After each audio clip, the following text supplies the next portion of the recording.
Hello and welcome to civil education hub official YouTube platform. आप सभी का बहुत बहुत स्वागत है। एंड आज की सीरीज जो है, आज का जो वीडियो है, ये कंटिन्यूएशन होगी हमारी कॉन्सेप्चुअल सीरीज का कंटिन्यूएशन है, जहां पे हम एक इंपॉर्टेंट टॉपिक को पकड़ के, एग्जाम ओरिएंटेड टॉपिक को पकड़ के उसका कॉन्सेप्ट पूरा पढ़ते हैं और इससे रिलेटेड सारी चीजों को पढ़ते हैं।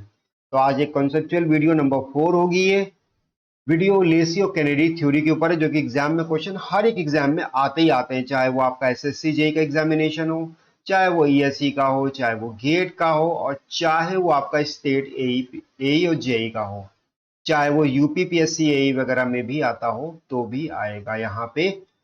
यूपीपीएससी एई के लिए अगर आप बात करना चाहते हैं और जानना चाहते हैं कि इसकी वैकेंसी और नोटिफिकेशन का क्या है, तो I will talk about this in later videos. Detail में बात करेंगे इसके लिए एक अलग वीडियो बना के, ठीक है। But before that, before starting any topic, Telegram channel जरूर फॉलो करें। इसकी पीडीएफ, इस जो वीडियो की पीडीएफ है, आपको इसी टेलीग्राम चैनल पे मिलेगी। सिविल एजुकेशन हब टेलीग्राम का ऑफिशियल नेम है, एंड इसको बिना स्पेसेस के टाइप कीजिएगा, you will get the Telegram channel.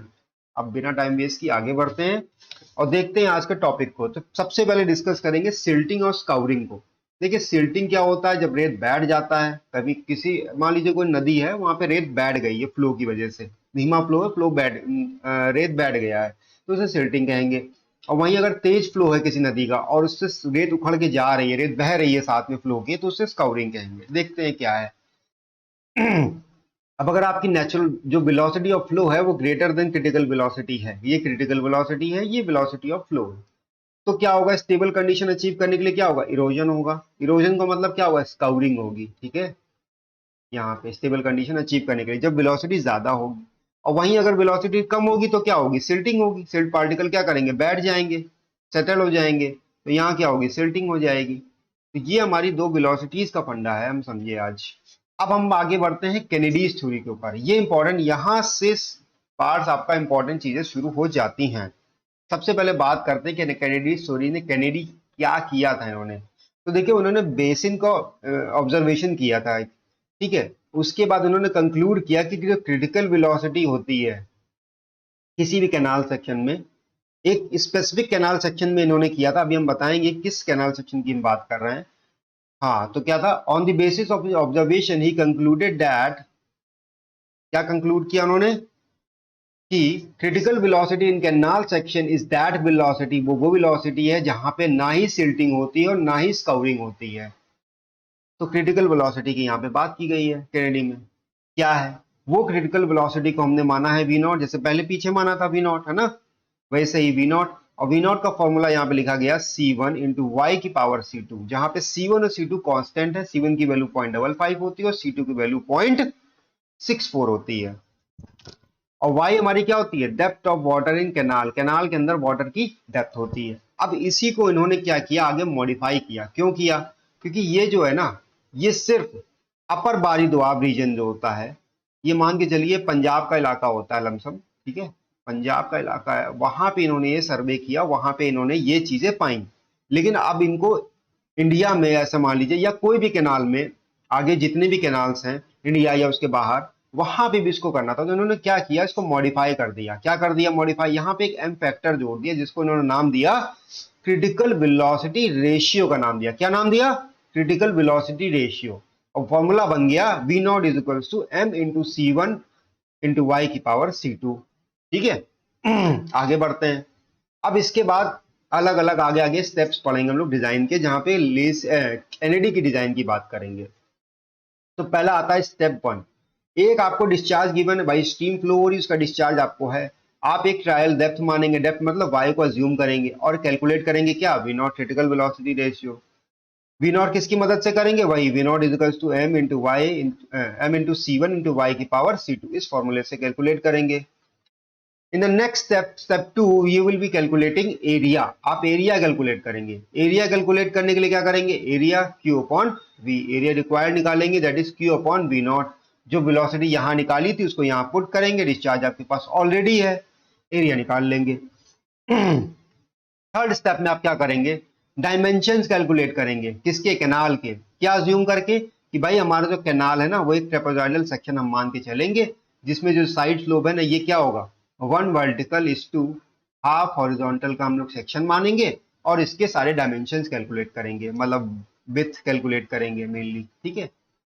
ये चीजें हम लोग कैलकुलेट करेंगे। उसके नेक्स्ट स्टेप में हम लोग क्या करेंगे, जो फोर्थ स्टेप हमारा, इसमें हाइड्रोलिक रेडियस, हाइड्रोलिक रेडियस का फॉर्मूला पता है क्या होता है, wetted area upon wetted perimeter, A upon P होता है, तो वही हमने कैलकुलेट करेंगे। एरिया हम लोग यहाँ से निकाल चुके हैं और पेरीमीटर हम लोग डायमेंशन से निकालेंगे। नेक्स्ट स्टेप में अगर हम लोग आए तो स्टेप 5 आता है, यहां पे हम लोग क्या करेंगे, फिर पहले हम लोगों ने क्रिटिकल वेलोसिटी निकाली थी जिसे हम लोग वी नॉट का नाम दे रहे थे, अभी हम लोग क्या निकालेंगे, वी निकालेंगे, जिससे जो हम लोग वेलोसिटी मीन वेलोसिटी कहलाएगी। क्या है वी, ये हमारी मीन वेलोसिटी है, ये हम लोग निकालेंगे। तो ये सिंपल चीज फॉर्मूला यूज करके निकालेंगे, v is equal to C under root R S, R यहाँ पे हाइड्रोलिक रेडियस, सी हमारा चीज कांस्टेंट और एन हमारा, ये एन नहीं है सॉरी गलत लिख दिया गया है, एस हमारा स्लोप हो जाएगा, ठीक है। ये तीन चीजें हमारी हो गई। उसके बाद नेक्स्ट स्टेप में हम लोग, ये हमारा लास्ट स्टेप हो जाता है जो कि हमारा 6 स्टेप कहलाता है। ये लास्ट स्टेप है, क्या होता है इसमें, इसमें हम लोग एक्चुअल मीन वेलोसिटी जो हमने v कैलकुलेट की है उसको कंपेयर करते हैं किससे, क्रिटिकल वेलोसिटी v नॉट से। अगर ये v और v नॉट बराबर आते हैं, इक्वल आते हैं, क्या आते हैं, इक्वल आते हैं, तो हम ये मानते हैं कि डिजाइन हमारी परफेक्ट है, सही है। और अगर ये नहीं इक्वल आते हैं तो हम जितने भी अब स्टेप 1 से लेकर स्टेप 5 तक का काम जो भी किया है उसको फिर से रिपीट करेंगे, टिल कब तक, जब तक v हमारा v नॉट के इक्वल ना आ जाए या इसके आसपास ना आ जाए। तो ये इसके डिजाइन स्टेप्स हैं। इससे डायरेक्ट क्वेश्चन आपको तो नहीं बनेगा, लेकिन हाँ फॉर्मूला आपको जरूर पूछ सकता है कि भाई कैनेडियन एरिया रिक्वायर्ड क्या होता है, स्लोप क्या लेते हैं, हाइड्रोलिक रेडियस कैसे कर, या आपको एरिया, मान लीजिए आपको ट्रायल डेप्थ दे दी और डिस्चार्ज दे दिया, आपसे एरिया पूछ लिया, देन आपसे वेटेड पेरीमीटर, सॉरी आपसे हाइड्रोलिक रेडियस पूछ लिया। तो ये बेसिक चीजें आपसे वो पूछ सकता है, कोई बड़ी बात नहीं है। अब इसकी इंपॉर्टेंट कहाँ पार्ट बनता है, सबसे इंपॉर्टेंट पार्ट कैनेडी में बनता है यहां से, जो कि इसकी लिमिटेशंस को बताता है, मतलब कमियां बताता है। तो कमियों के कुछ पॉइंट्स हैं वो हम लोग देखेंगे। सबसे पहला पॉइंट है, कह रहा है अकॉर्डिंग टू हिम, मतलब according to Kennedy, eddy current, eddy current क्या होते हैं, एडी करंट वो करंट होते हैं जब रिवर नेचुरल बॉडी कोई मूव करती है या कोई भी कंफाइंड बॉडी भी इसमें वेव मूव करती है, फ्लो करती है, तो उसमें एक करंट जनरेट होता है जिसे हम लोग कहते हैं नहीं बहाव। वो करंट जब होता है तो according to him, eddy current की बात कर रहा है, are generated only on the bed of the canal. मतलब कैनेडी ने ये भाई कहा कि ये एडी करंट जो है ना खाली बेड पे ही होते हैं, लेकिन एक्चुअल प्रैक्टिस में जब एक्चुअली देखा गया कैनाल्स को तो समझ में आया कि नहीं, बेड में ही नहीं सिर्फ साइड्स में भी होते हैं एडी करंट। मतलब ये अगर मान लीजिए आपका ट्रेपेजोइडल कैनाल है तो इन्होंने कहा था ये एडी करंट जो होते हैं सिर्फ बेड पे ही होते हैं, लेकिन जब एक्चुअल प्रैक्टिस में देखा गया तो पाया गया कि यहाँ पे भी होते हैं, साइड्स ऑफ द कैनाल पे भी एडी करंट्स होते हैं। तो यहाँ पे ये गलत हो गया थोड़ा सा। उसके बाद नेक्स्ट हमारा क्या आया, वन सेक मैं इसको रिमूव कर दूं तो बेटर है। नेक्स्ट हमारा आया, he did not give any mathematical expression to calculate bed slope of the canal. जो स्लोप ऑफ द कैनाल थी ना उसके लिए कोई एक्सप्रेशन नहीं दिया, बल्कि इन्होंने क्या किया, चीज फॉर्मूला वाली ही स्लोप उठा के ले ली। उसके बाद क्या है, देखिए यही स्टेप आया ना, अगली लिमिटेशन यही है आपकी, did not give any expression to calculate actual mean velocity. मतलब जो v is equal to C under root R S है वो तो भाई चीज फॉर्मूला है ना, इन्होंने अपना कोई फॉर्मूला नहीं दिया, इसी फॉर्मूले को कंसीडर करके आगे बढ़ाया चीजें। तो ये इन्होंने गलत काम किया। इससे क्या हुआ, जो इन्होंने चीजीज फॉर्मूला यूज किया उसकी वजह से अब जो भी कमियां चीजीज फॉर्मूले में थी पहले, वो कमियां इस पूरी थ्योरी में भी आ गई, इस पूरी थ्योरी में भी आ गई आराम से। तो ये लिमिटेशन जो चीजीज की थी वो थ्योरी में भी आ गई, तो ये प्रॉब्लम यहां जनरेट हुई। चौथी प्रॉब्लम क्या हुई, जो क्रिटिकल वेलोसिटी रेशियो था वो क्या था, सीवीआर हमारा, वो एम जो माना था उन्होंने स्टार्टिंग में नहीं था, जो हमने कहा था कि एम को क्यों कंसिडर करते हैं कि सभी कैनाल पे अप्लाई हो पाए, वो उन्होंने रैंडमली कोरिलेट कर दिया सिल्ट ग्रेड से, लेकिन कोई मैथमेटिकल एक्सप्रेशन नहीं दिया है। अब वहां पे अगर मान लीजिए एग्जामिनेशन में आपको एम की वैल्यू वो डायरेक्टली देगा, वो आपसे कोई एम की वैल्यू कैलकुलेट करने के लिए नहीं कहेगा, क्यों, क्योंकि एम की वैल्यू जो है कोई इसका एक्सप्रेशन है ही नहीं mathematical, no mathematical expression is given. तो ये हमारे पास पॉइंट्स थे।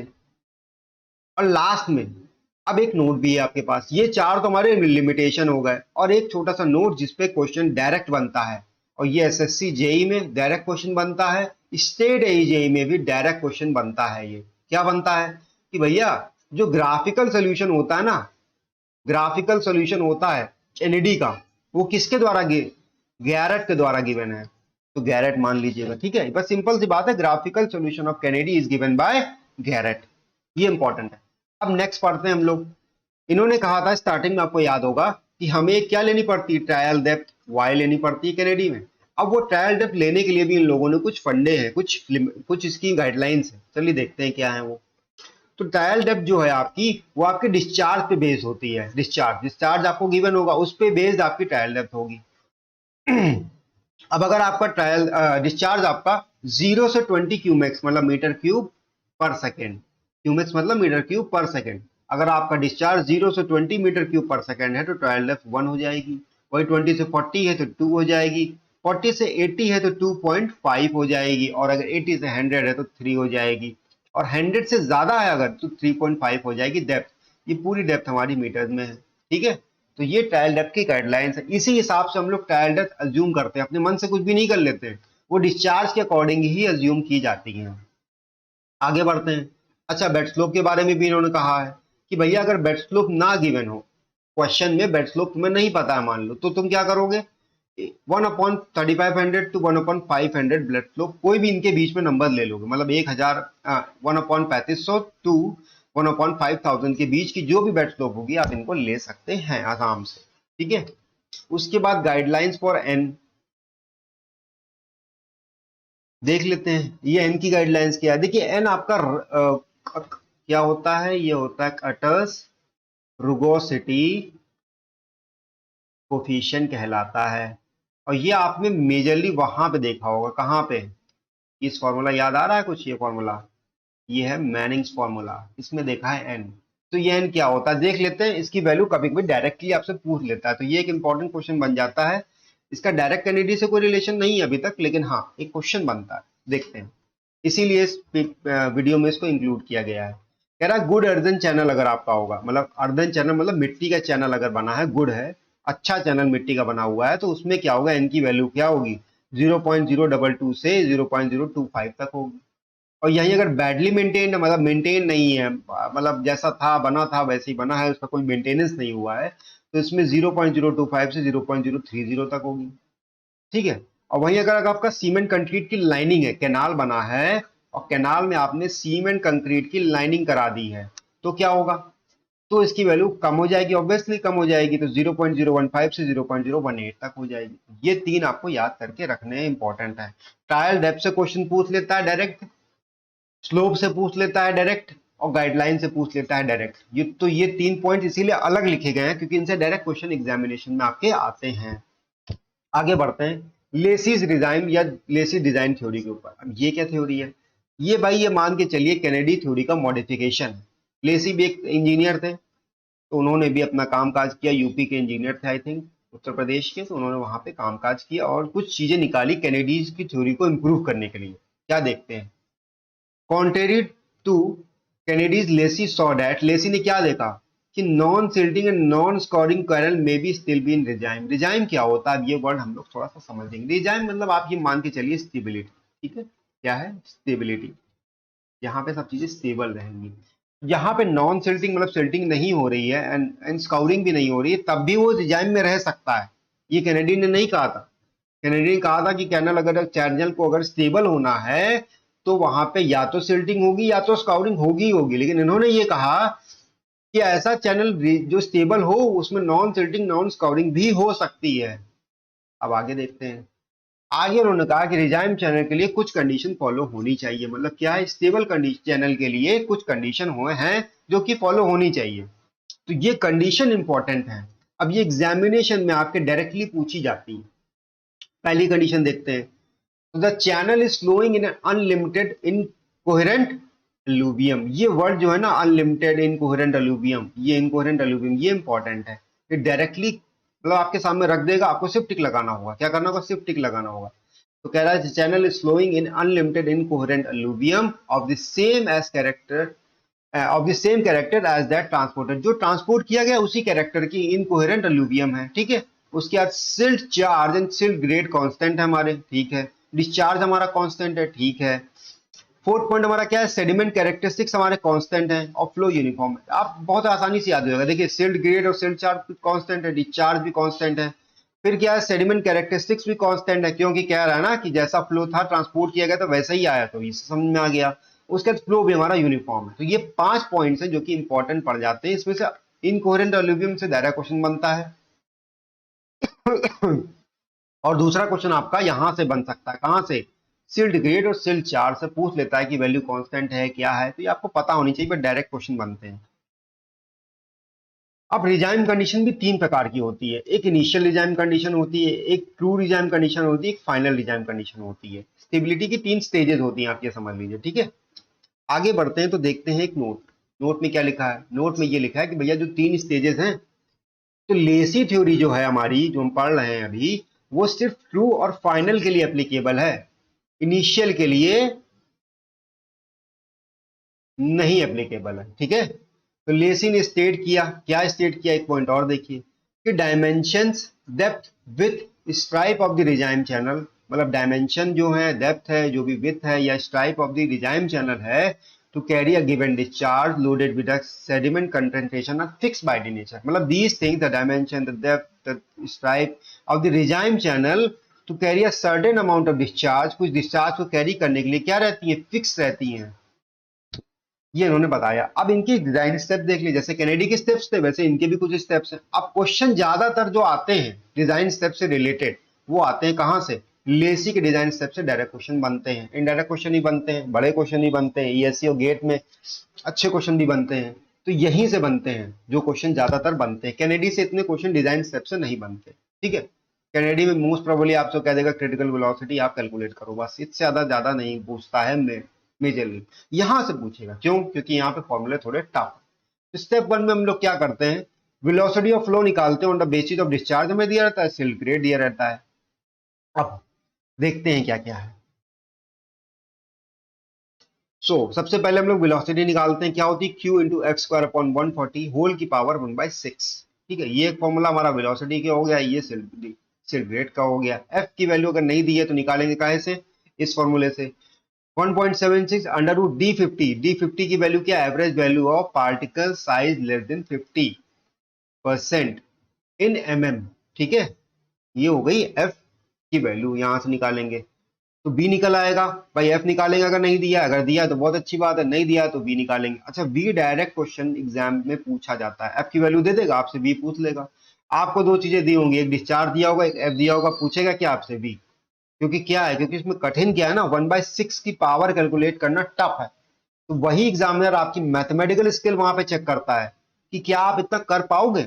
एफ की वैल्यू आपको सिंपल 1 भी दे देगा, तो भी आप अगर डिस्चार्ज आपको 20 दे दिया तो 20 अपॉन 140 की पावर 1/6 आपके लिए करना टफ है। और एसएससी जे में ये क्वेश्चन आया हुआ है, एक बार नहीं कई बार आया हुआ है। तो ये चीज आप देख लीजिएगा कि पावर 1/6 किसी की अगर होगी तो कैसे कैलकुलेट करते हैं, मैथमेटिकल चीज है, अगर आप कहेंगे तो मैं बता दूंगा।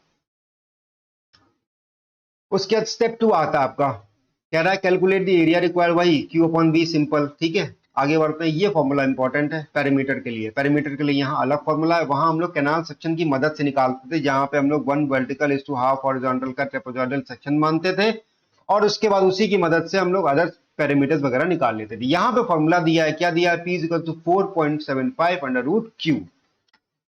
स्टेप 4 में हमारा क्या है, हाइड्रोलिक रेडियस का भी फॉर्मूला, वहां सिंपल क्या दिया था, R is equal to A upon P. यहाँ पे पूरा फॉर्मूला है 5/2 V square upon F, V हम ऊपर निकाल चुके हैं, एफ हम ऊपर निकाल चुके हैं, कैलकुलेट कर लेंगे सिंपली। तो ये फॉर्मूले लेसी के बड़े इंपॉर्टेंट हो जाते हैं, ध्यान से पढ़िएगा इसको। लास्ट स्टेप हमारा हो जाता है क्या, कैलकुलेट बेड स्लोप करने के लिए। बेड स्लोप अगर आपको निकालना है तो S is equal to F की power 5/3 whole upon 3340 into Q की पावर 1/6। क्वेश्चन आ चुका है, इस पे भी कम आता है लेकिन आता है, और फंसाएगा अगर क्वेश्चन पेपर उसको थोड़ा टफ करना है कैलकुलेशन पॉइंट ऑफ व्यू से, तो वो यहां से क्वेश्चन पूछ लेगा आपसे। अब हम बात करेंगे लेसी स्क्वायर डेप्थ। तो स्क्वायर डेप्थ आपकी 2 प्रकार की होती है, एक आपका नॉर्मल रिजाइम सेक्शन के लिए होती है और एक अदर सेक्शन के लिए होती है। तो जो नॉर्मल रिजाइम सेक्शन के लिए लेसी की स्क्वायर डेप्थ होती है उसे कहते हैं आरआर से डिनोट करते हैं, और होती क्या है 0.473 इंटू क्यू, ये मीटर क्यूब पर सेकेंड में है, अपॉन एफ की होल की पावर, ये पूरा है होल की पावर 1/3, ठीक है।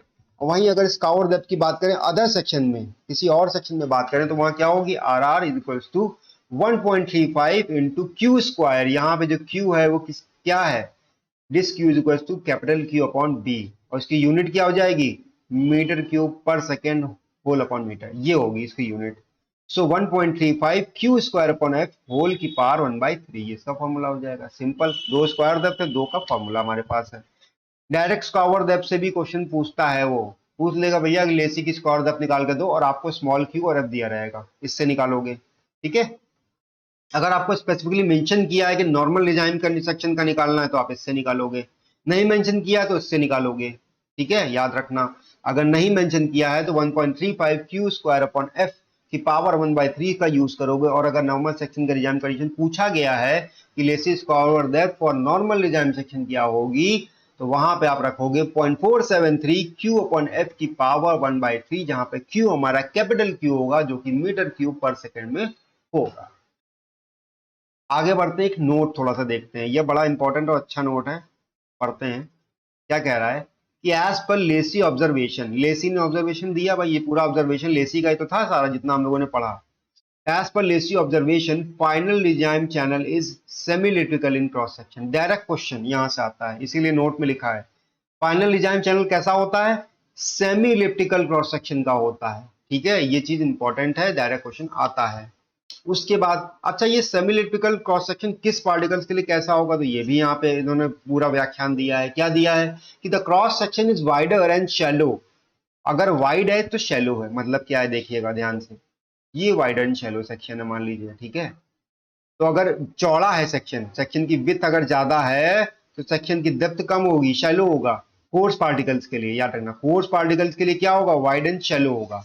वहीं अगर हम बात करें किसके लिए, पेन का कलर चेंज करते हैं एक बार, हाँ। वहीं अगर हम बात करें नैरो सेक्शन के लिए और डीप के लिए, क्या होता है नैरो डीप, ये देखिए नैरो डीप आपका कुछ ऐसा होगा, ये नैरो है और डीप है, ये किसके लिए होगा, ये फाइन पार्टिकल्स के लिए होगा, इतना याद रखिए। कोर्स के लिए वाइड एंड शैलो, और नैरो के लिए सॉरी फाइन पार्टिकल्स के लिए नैरो एंड डीप। सो यहां पे चीजें खत्म हो जाती हैं, और आज आपका कवर किया गया लेसी और कैनेडी थ्योरी को फुल कवर किया है हमने। एंड अगर आपको कोई भी डाउट आता है तो आप कमेंट सेक्शन में मेंशन करें, उसको कमेंट जरूर करें। और भाई एक चीज आपसे रिक्वेस्ट है, अगर वीडियो आपको अच्छा लगता है और आपको इससे कोई नॉलेज मिल रही है, कोई इन्फॉर्मेशन मिल रही है, तो आप इसको लाइक जरूर करें, अपने दोस्तों को शेयर करें, जो कि और भी लोग होंगे आपके साथ के जो प्रिपरेशन कर रहे होंगे उनको शेयर करें। और अगर आपको दोनों चीजें अच्छी लग रही हैं तो आप कम से कम वीडियो को सॉरी चैनल को सब्सक्राइब जरूर करें, ठीक है। तो सब्सक्राइब जरूर करें ताकि आगे की वीडियोस भी आपको रिसीव होती रहें जैसे ही मैं अपलोड करूं। सो ये चीजें सारी मैंने यहाँ पे कवर कर दी हैं। आपको कोई भी डाउट हो आप कमेंट कर दीजिए। टेलीग्राम में भी है आपका, टेलीग्राम आप ज्वाइन कर लीजिए, टेलीग्राम ग्रुप भी है इसी नाम से, आप ग्रुप भी ज्वाइन कर लीजिए। अगर आपको कोई डाउट है तो आप ग्रुप पे भी शेयर कर सकते हैं, कोई प्रॉब्लम नहीं है उसमें। And till then thank you, और चीज़ों को वैसे ही पढ़ते रहिएगा, प्रिपरेशन करते रहिएगा, और कोई भी प्रॉब्लम हो तो कमेंट एंड टेलीग्राम में आप शेयर कर सकते हैं। Till then keep learning, keep growing, thank you.